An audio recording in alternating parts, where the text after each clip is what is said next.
परिवार एक ऐसा शब्द जिसका नाम सुनते ही मन में ना जाने कितने भाव उत्पन्न होते हैं। कुछ भाव अच्छे होते हैं तो कुछ भाव बुरे होते हैं। परिवार के बीच में बंटवारा हर घर की समस्या है। ममता, प्यार और त्याग यही परिवार रूपी गंगा की जलधारा है। अगर जो यह जलधारा सूख गया ना तो ना कोई परिवार बचेगा, ना कोई समाज और ना ही कोई राष्ट्र।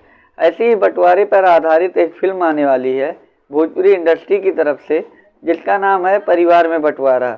इस फिल्म की बात करें तो इसमें मुख्य भूमिका में दिनेश लाल यादव, नीलम दुबे, नीलम पांडे और संजय पांडे जैसे कलाकार मौजूद हैं। इसके डायरेक्टर हैं दिनकर कपूर और यह एक फैमिली ड्रामा फिल्म है।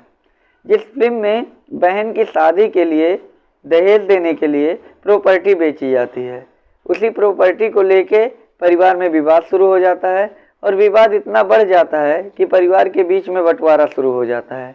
ऐसी ही बंटवारे पर आधारित होने वाली है इस फिल्म की कहानी। और इस फिल्म में दिनेश लाल यादव अपने परिवार के बंटवारे को रोकना चाहते हैं। मैं सच बोलूं तो इस फिल्म की कहानी अच्छी होने वाली है, जिसे आप इग्नोर नहीं कर सकते हो।